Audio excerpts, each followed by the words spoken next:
Praise the Lord, praise the Lord. കർത്താവായ യേശു ക്രിസ്തുവിന്റെ നിസ്തുല്യ നാമത്തിൽ ദൈവസന്നിധിയിലായിരിക്കുന്ന എല്ലാ പ്രിയപ്പെട്ടവർക്കും വന്ദനം അറിയിക്കുകയാണ്. ഒരു പ്രാവശ്യം കൂടെ ദൈവസന്നിധിയിൽ കടന്നു വരുവാനും വലിയവനായ ദൈവത്തെ ആരാധിപ്പാനും ദൈവം തന്ന സാവകാശനായി ഞാൻ നന്ദിയുള്ള ഹൃദയത്തോടെ ദൈവത്തിന് സ്തോത്രം ചെയ്യുന്നു. ഇത്ര നല്ല ദൈവത്തെ കണ്ടുമുട്ടുവാനും സേവിപ്പാനും ആരാധിപ്പാനും ദൈവം നമ്മുടെ ജീവിതത്തിൽ തന്ന വലിയ പദവികൾക്കായി ഞാൻ ദൈവത്തിന് നന്ദിയോടെ സ്തോത്രം ചെയ്യുകയാണ്. ബെഥേസ്ദ ഗോസ്പൽ നെറ്റ്വർക്കിലേക്ക് എല്ലാ പ്രിയപ്പെട്ടവർക്കും സ്വാഗതം. ഇന്ന് രാത്രികാലത്തെ ദൈവവചന ചിന്തയ്ക്കായിട്ട് ലൂക്കോസിന്റെ സുവിശേഷം 10-ാം അധ്യായത്തിന്റെ 37-ാമത്തെ വാക്യം ആധാരമായിട്ട് ഞാൻ വായിക്കുന്നു. The Gospel of Luke chapter 10 verse 37. യേശു അവനോട് നീയും പോയി അങ്ങനെ തന്നെ ചെയ്യുക എന്ന് പറഞ്ഞു. ഒരു പ്രാവശ്യം ഞാൻ വായിക്കുന്നു. യേശു അവനോട് നീയും പോയി അങ്ങനെ തന്നെ ചെയ്യുക എന്ന് പറഞ്ഞു. നമ്മുടെ കണ്ണുകൾ അടച്ച് നമുക്ക് പ്രാർത്ഥിക്കാം. ഞങ്ങളുടെ പരിശുദ്ധ ദൈവമേ, സ്വർഗ്ഗപിതാവേ, ഇന്ന് രാത്രികാലം കടന്നു വന്ന പ്രിയപ്പെട്ടവരോട് ദൈവത്തിന്റെ പരിശുദ്ധാത്മാവ് സംസാരിക്കണമേ. കർത്താവേ, അങ്ങയുടെ സാന്നിധ്യത്തിനായി സ്തോത്രം. ഈ സന്ധ്യ സമയത്ത് ഓരോ ജീവിതങ്ങളോടും ദൈവാത്മാവിടണമേ.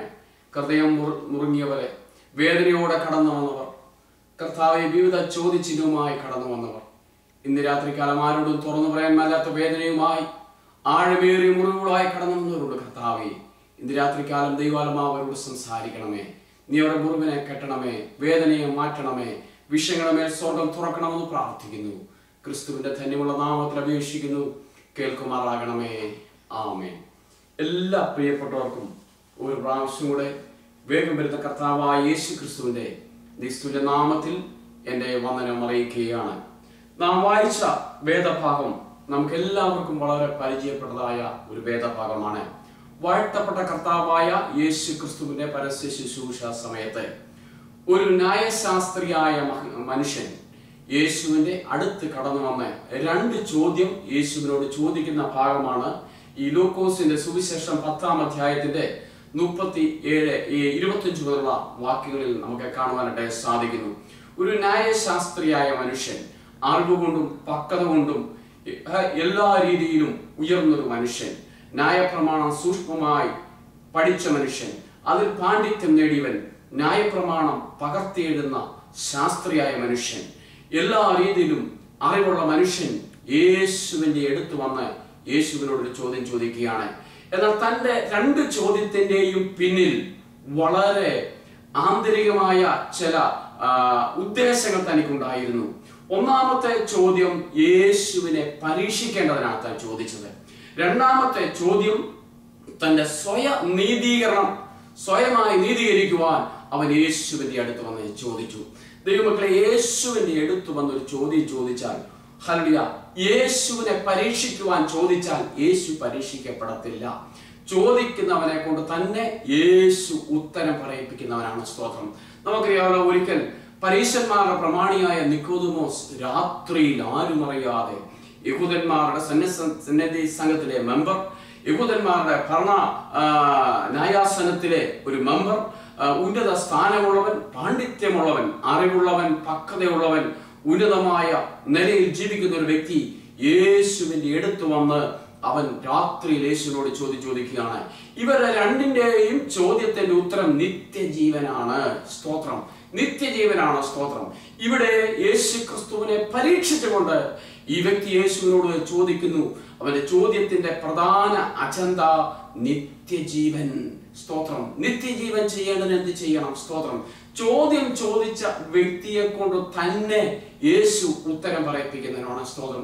നമ്മുടെ വാഴ്ത്തപ്പെട്ട കർത്താവായ യേശു ക്രിസ്തു ഈ ഭൂമിയിലായിരുന്നപ്പോൾ പലപ്പോഴും താൻ പരീക്ഷിക്കപ്പെട്ടതായിട്ട് നമുക്ക് കാണുവാനായിട്ട് സാധിക്കും. ജീവിതത്തിന്റെ വിവിധ മണ്ഡലങ്ങളിൽ യേശു പരീക്ഷിക്കപ്പെട്ടു. വാഴ്ത്തപ്പെട്ട കർത്താവായ യേശു ക്രിസ്തു സ്നാനപ്പെട്ടതിന് ശേഷം യോർദാനിൽ നിന്ന് കയറി ആത്മാവ് അവനെ മരുഭൂമിയിലേക്ക് നടത്തി 40 ദിവസം പിശാചിനാൽ പരീക്ഷിക്കപ്പെട്ടതായിട്ട് നമുക്ക് കാണുവാനായിട്ട് സാധിക്കും. യേശു അവിടെ 40 ദിവസം പരീക്ഷിക്കപ്പെട്ടു. 3 രീതിയിലുള്ള പരീക്ഷയാണ് യേശു അവിടെ നേരിട്ടത്. ജഡമോഹം, കൺമോകം, ജീവിതത്തിന്റെ പ്രതാപം.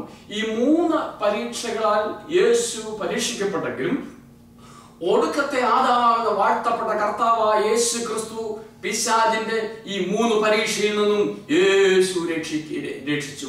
യേശു ജയം പ്രാപിച്ചു. എങ്ങനെ യേശു ജയം പ്രാപിച്ചു? ദൈവത്തിന്റെ വചനത്താൽ സാത്താന്റെ മേൽ അവൻ അധികാരമുള്ളവനായിരുന്നു. അവൻ ജയം പ്രാപിച്ചു. എന്നാൽ ഒന്നാമത്തെ ആദാമാകുന്ന ആദാം ഏദൻ തോട്ടത്തിൽ വെച്ച് ഇതേ 3 പരീക്ഷയിൽ അകപ്പെട്ടെങ്കിലും അവിടെ അവൻ പരാജിതനായിരുന്നു. അവൻ അവിടെ പരാജയപ്പെട്ടു. സ്തോത്രം. അവിടെ ജയിക്കുവാനായിട്ട് സാധിച്ചില്ല. അവിടെ കൺമോകം, ജഡമോകം, ജീവിതത്തിന്റെ പ്രതാപം, ഈ 3 പരീക്ഷകളിൽ അവിടെയും ഒന്നാമത്തെ ആദാമിനെ പരീക്ഷിച്ചു കഴിഞ്ഞപ്പോൾ, സാത്താൻ പരീക്ഷിച്ചു കഴിഞ്ഞപ്പോൾ അവൻ അതിൽ പരീക്ഷിക്കപ്പെട്ടു. സ്തോത്രം. ദൈവമക്കളെ ഓർത്തുകൊള്ളണമേ. സ്തോത്രം.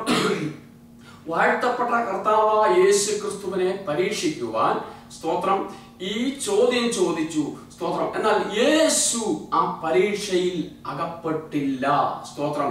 യേശുവിനെ ആ പരീക്ഷയിൽ ജയം പ്രാപിക്കാനായിട്ട് സാധിക്കും. വാഴ്ത്തപ്പെട്ട കർത്താവായ യേശു ക്രിസ്തുവിന്റെ പരസ്യ ശുശ്രൂഷയിൽ യേശുവിനെ കൊടുക്കേണ്ടതിന് പലപ്പോഴും ന്യായശാസ്ത്രിയും യഹൂദനും സദുഖ്യരും വാക്കിനാൽ കൊടുക്കേണ്ടതിന് യേശുവിന്റെ പിന്നാലെ യാത്ര ചെയ്തിരുന്നു. അവർക്കാർക്കും യേശുവിനെ ഒരു രീതിയിലും കൊടുക്കുവാനായിട്ടോ പരീക്ഷിക്കുവാനായിട്ടോ സാധിച്ചില്ല. ഒരിക്കൽ ലൂക്കോസ് യോഹന്നാന്റെ സുവിശേഷം 8-ാം അധ്യായത്തിൽ കാണുവാനായിട്ട് സാധിക്കും. അവിടെ പാപിനിയായ പട്ടണത്തിലെ ഏറ്റവും പാപിനിയായ വ്യഭിചാര കുറ്റത്തിൽ പിടിച്ചതായ ഒരു സ്ത്രീയെ അവിടെ കൊണ്ടുവന്നു. അവരുടെ കയ്യിൽ ന്യായപ്രമാണപ്രകാരം കല്ലിരിക്കുകയാണ്. ഗുരു, ഇവർ പട്ടണത്തിൽ വ്യഭിചാര കുറ്റത്താളുകളെ പിടിക്കപ്പെട്ടിരിക്കുകയാണ്. ഇവളെ ന്യായപ്രമാണം പറയുന്നു, ഇവളെ കല്ലെറിയണം. ഇവരുടെ കയ്യിൽ ഉരുളൻ കല്ലുകൾ ഇരിക്കുകയാണ്. ഇവരെ വലിച്ചിഴച്ചുകൊണ്ട് യേശുവിന്റെ മുമ്പിൽ കൊണ്ടുവന്നു. സ്തോത്രം. ഗുരു, നീ എന്തു പറയുന്നു? സ്തോത്രം. ഇവിടെയും യേശുവിനെ പരീക്ഷിക്കേണ്ടതിന്, കൊടുക്കേണ്ടതിനാണ് ഇവർ ഈ പാപിനിയായ സ്ത്രീയെ യേശുവിന്റെ അടുത്ത് കൊണ്ടുവന്നത്. എന്നാൽ ഒരു കാര്യം അവർ മറന്നുപോയി. സ്തോത്രം. സാക്ഷാൽ ഈ പാപിനിയായ സ്ത്രീയെ വിടുവിക്കുവാനും, ഇവളെ സ്വതന്ത്രരാക്കുവാനും, ഇവളുടെ പാപത്തിൽ നിന്ന് വിടുതൽ കൊടുക്കുവാനും, ഇവളെ രക്ഷിക്കുവാനും കഴിവുള്ള ഒരുവന്റെ മുമ്പിലാണ് ഈ പാപിനിയായ സ്ത്രീയെ കൊണ്ടുവന്നെന്ന് അവർ മറന്നുപോയി.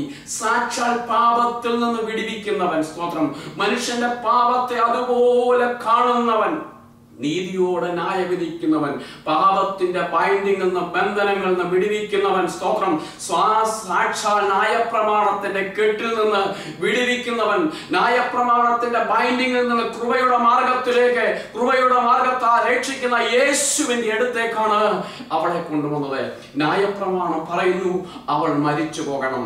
എന്നാൽ കൃപയുടെ പ്രമാണം പറയുന്നു, സ്തോത്രം, ഇനിയും നീ പാപം ചെയ്യരുത്, പോയിക്കൊള്ളുക. സ്തോത്രം. കൃപയുടെ പ്രമാണം അവളുടെ പാപത്തെ ക്ഷമിച്ച് അവിടെ സ്വതന്ത്രമായി സമാധാനമായി വിട്ടയക്കുന്നു.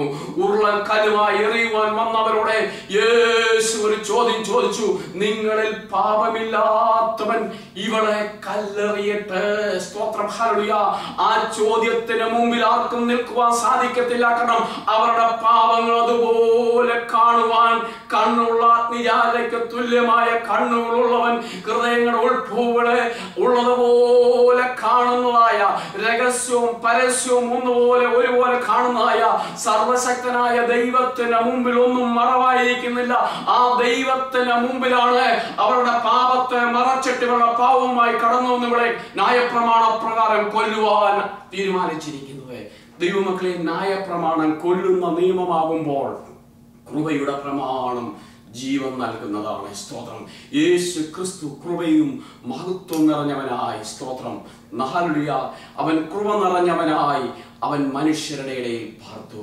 ഇന്ന് രാത്രികാലം എന്നെ കേൾക്കുന്ന ദൈവത്തിന്റെ പൈതൽ, സ്തോത്രം, ഈ മനുഷ്യൻ, ഈ ന്യായശാസ്ത്രിയായ മനുഷ്യൻ യേശുവിനെ പരീക്ഷിക്കേണ്ടതിനായി യേശുവിനോടൊരു ചോദ്യം ചോദിച്ചു.